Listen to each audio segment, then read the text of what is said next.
Ah ouais? Qu'est-ce qui s'est passé?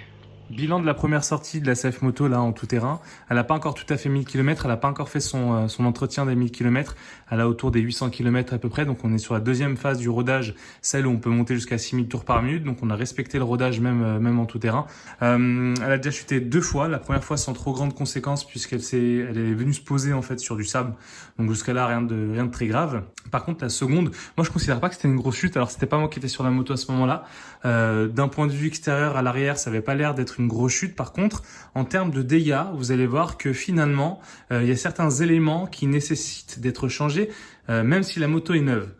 Des éléments d'usure. Je vais m'expliquer. Donc, elle est venue tomber sur le côté gauche. Donc, très bien, les crash bars ont fait leur office. Ils se sont un peu abîmés, c'est très bien, mais ils n'ont pas plié ni enfoncé. Donc, c'est très bien à ce niveau-là. Le sabot moteur aussi est venu frotter. Donc il a vraiment protégé le moteur. Pareil pour tout ce qui est protection de carter. Le premier élément qui a pas mal bougé, c'est donc le support de cale-pied qui, alors cette vis-là à l'intérieur, elle est venue casser complètement. Donc là, je l'ai remplacé par une vis que j'avais d'une Triumph qui est sur le même pas et qui a la même longueur, donc c'est très bien. Mais néanmoins, la vis avait cassé à l'intérieur, donc le pas de vis était resté à l'intérieur et la tête de la vis était cassée. Tout le bloc ici a reculé en arrière et c'est venu en fait taper le bras oscillant. Donc là, première faiblesse pour moi, le bras oscillant qui peut être plutôt pas mal exposé finalement, surtout si cette pièce-là revient dans un futur proche ou lointain à décaler et venir taper le bras oscillant. Il existe, je sais plus qui fait ça, mais je crois que c'est Polysport qui fait ça, des protections de bras oscillants, donc c'est déjà commandé, je devrais le recevoir là, j'espère semaine prochaine, ça vient d'Espagne, mais ça va être pas mal pour protéger le bras oscillant. Deuxième chose, alors là on le voit pas, mais j'avais installé ici un guide chaîne de chez AliExpress, pareil, pas du tout terrible, le truc il a cassé au premier choc. J'ai eu de la chance, j'ai pu enlever les vis facilement. J'en ai commandé un de chez Acerbis. Pareil, il est pas donné. Celui-là, il coûte une cinquantaine d'euros. Mais théoriquement, il sera quand même déjà un peu plus solide que celui-ci. J'espère qu'il se démontera pas en roulant, quoi. Donc, en plus de ça, en plus des 2-3 égratignures, vous l'aurez remarqué, il y a quelque chose qui manque. Et il manque tout simplement la chaîne de transmission.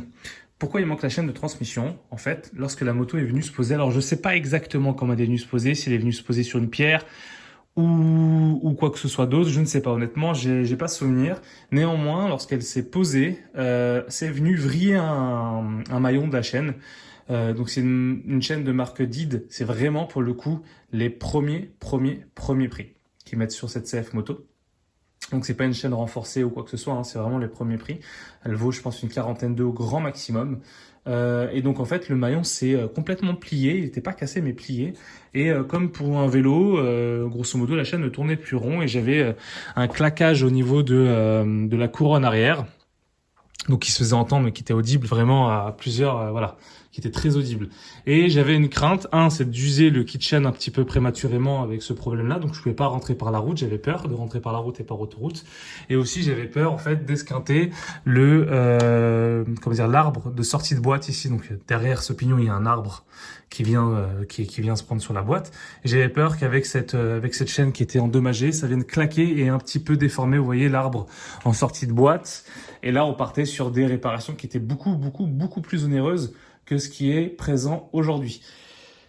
Donc bon, la moto n'a pas encore 1000 km, elle est déjà plus roulante parce qu'il lui manque un kit chaîne que j'ai commandé. J'ai repris la même marque, je suis reparti sur du Did, toujours avec le même nombre de maillons, la même longueur, ça j'ai pas changé, le même pas.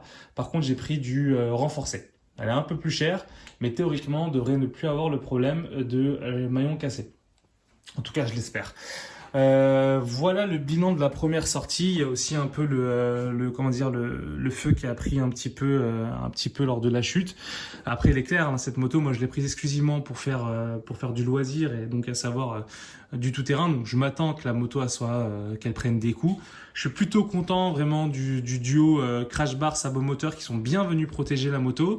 Il y a peut-être un intérêt à rentrer un petit peu plus l'éclairage à l'intérieur de la moto pour qu'il soit un petit peu moins exposé.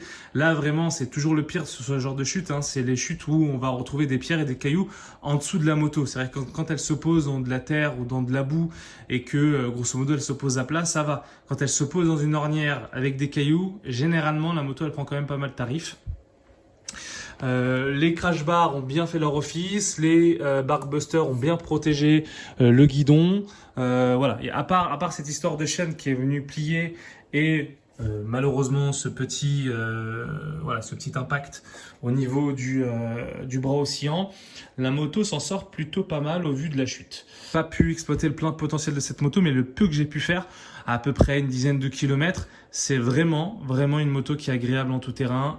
Elle est puissante comme il faut, elle est légère comme il faut. On s'amuse vraiment beaucoup. Et encore, j'étais en rodage, donc j'ai pas pu dépasser les 6000 tours par minute. Voilà, j'ai hâte de recevoir le kitchen qui vient d'Allemagne. Malheureusement, il est pas tout proche, et de remonter ça pour repartir sur les chemins.